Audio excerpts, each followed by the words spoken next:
Hello everyone. Imagine this. You are walking down the street feeling perfectly fine. When suddenly you see a tiny spider. Your heart starts racing, your palms get sweaty, and you feel like you can't breathe. Sound familiar?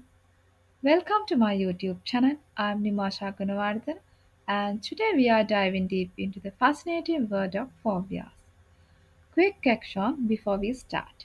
Drop a comment and tell me what's something that makes you unreasonably nervous. No any judgment here. So, what exactly is a phobia? A phobia isn't just being scared of something. We all have things that make us uncomfortable. A phobia is an intense irrational fear that's completely out of proportion to the actual danger. We are talking about fear so strong that it can completely disrupt someone's daily life. Here's the thing that blows my mind, and this might surprise you too. Phobias affect approximately 10% of the population. That means if you are watching this video with 9 friends, statistically one of you has a clinical phobia. Pretty incredible, right? Now, what makes phobias different from regular fears? Three key things. First, the fear is excessive, way beyond what the situation calls for. Second, it's persistent. It doesn't just go away after bad experience.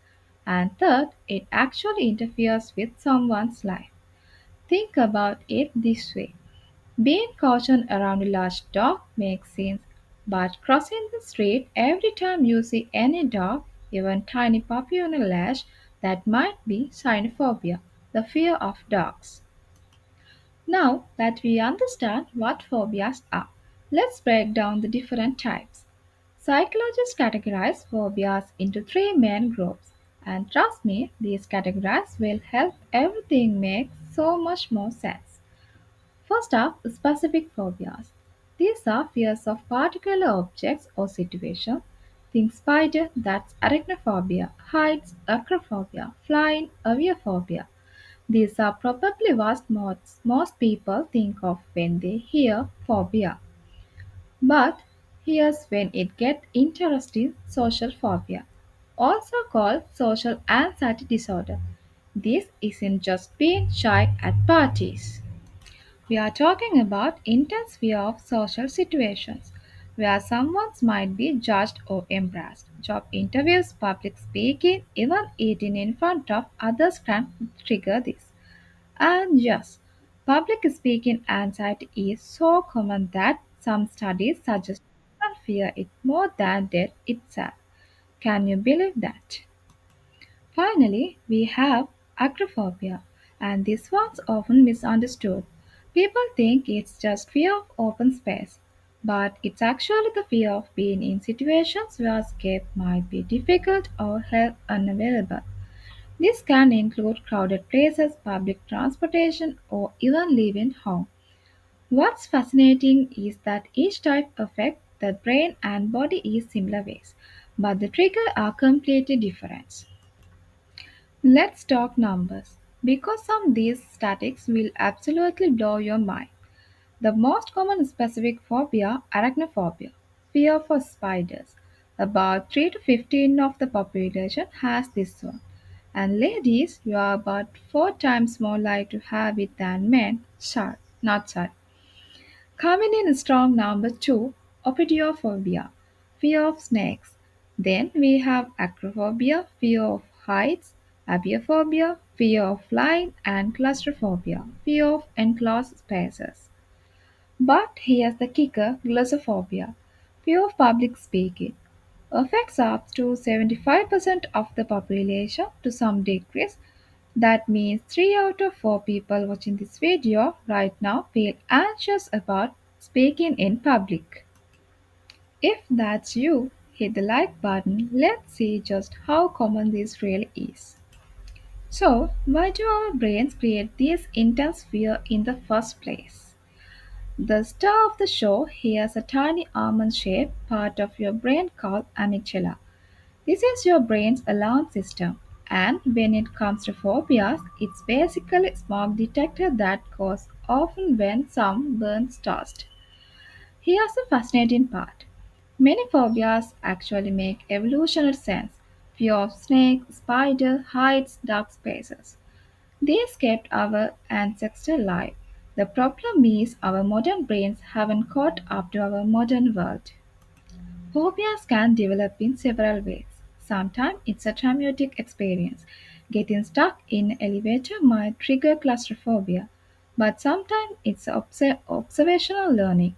Watching your mom scream at spider might wire your brain to fear them too.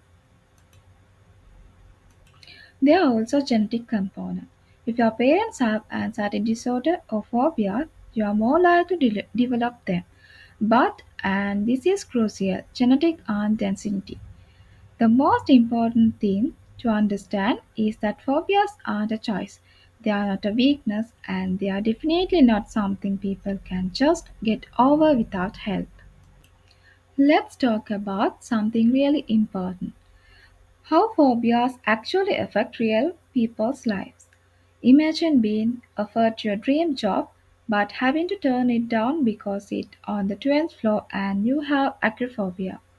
Or missing your best friend's wedding because you have aviophobia won't let you get a plane. People with the phobias often develop what psychologists call avoidance behaviors. They all get incredible lengths to avoid their triggers, and this can seriously limit their lives. The physical symptoms can be intense too. We are talking panic attack, sweating, nausea, even feeling like you are going to die. And here's what really tough people with phobias know, their fear is irritational. But that knowledge doesn't make it any less real or terrifying. If you're some if you or someone you know struggle with this, please know that what you are feeling is valid and there is help available. The good news, and there's a good news, is that phobias are among the most treatable mental health conditions, which brings us to our next section. Here's where things get really exciting. The treatment success rate for phobias are incredibly encouraging. The gold standard treatment is called expose therapy, especially cognitive behavioral therapy with expose. It sounds scary, but it's actually about gradual controlled expose to the feared object or situation in the safe environment. For example, someone with arachnophobia might start by just looking at photos of spiders, then maybe watching videos, then eventually be in the same room as a spider in a glass container. It's all about entering that overactive amygdala. There are also virtual reality therapy. Now, how amazing is that? People can face their fears of flying by wearing VR headset instead of getting an actual plane during treatment. Some people also benefit from medication, particularly for social phobia, and there are even some new approaches like mindfulness based therapies. The success rates, we are talking about 80 to 90% of people seeing significant improvement with proper treatment. That's incredible. The key message here is hope. Phobia feel overwhelming, but they are absolutely treatable with the right help. So, what have we learned today? Phobias are more common than we think. They have fascinating roots in our evolution and brain chemistry, and most importantly, they are treatable. If this video helped you understand phobias better, please give it thumbs up. It really helps the algorithm share this content with people who might need it. And I want to hear from you. What surprised you most about phobias? Share in the comments below. If you are comfortable, tell us about fear you have overcome or one you're working on. Don't forget to subscribe and hit the notification bell for more content. And remember, whether you are dealing with a phobia or supporting someone who is, you are not alone and there is help available.